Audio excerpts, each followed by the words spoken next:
Hey, go getters! It's Coach Kim, and welcome back to another Women Willpower Wednesdays. For today's video, I'm going to be talking about 3 ways to starve your fears. So, if this is your first time attending, make sure you subscribe to my channel. Make sure you like, comment down below, and share this video if you feel like it's going to be helpful for you and or someone else. So, let's get started. 3 ways to starve your fears. The reason why I wanted to share this with you this week is because within the last week we had the presidential debate.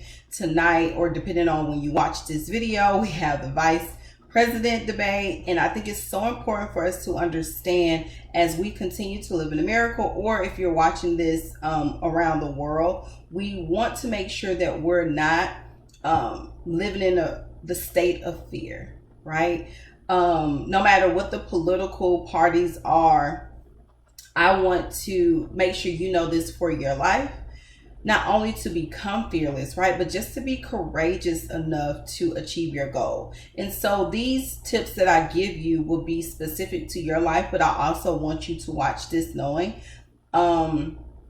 my prayers for you to, not be fearful of what's going on in America and around the world. Okay. So number 1 is identify your fear. Identify it. There's no way you can be so scared or standing in fear if you don't even know what the hell you're afraid of, right?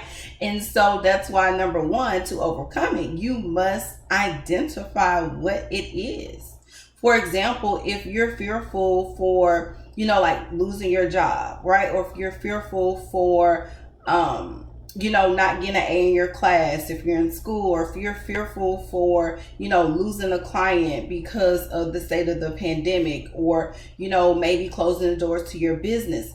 Identify what your fear is, because that's the only way that you're going to be able to move forward and to starve it. Okay. Number two is remove it from your mind. So now that you identify what it is, you need to take proper steps to remove it. So what does that mean? For example, if your fear is starting a business, right? So maybe you're fearful in starting a business.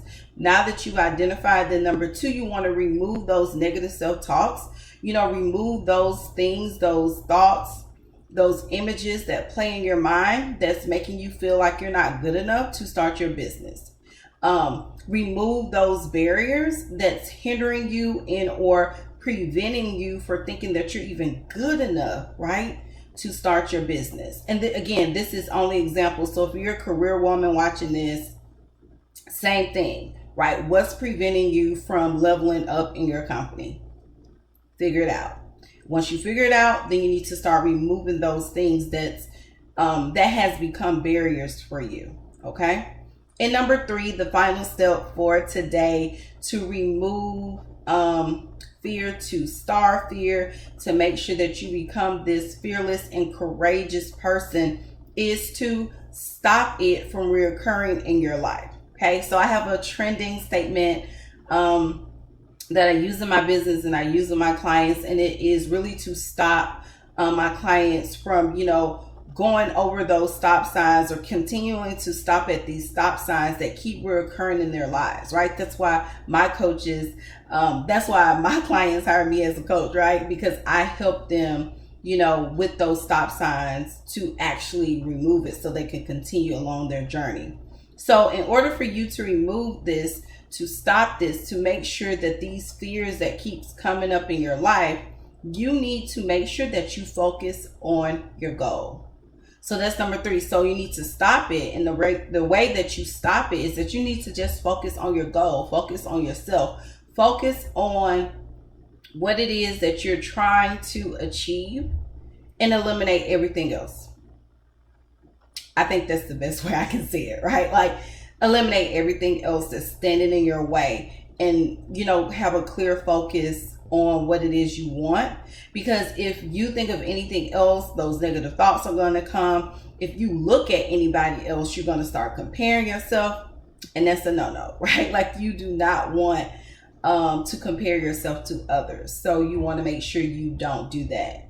All right, those are the 3 things I wanted to share with you today. Comment down below and let me know, how do you starve your fears, right? Are you the type of person that prays about it, that works hard, that focus on your goal, that has a goal friend, right? Who has a coach? Let me know. Comment down below. I want to see what you do to starve your fears, and I will see you next week.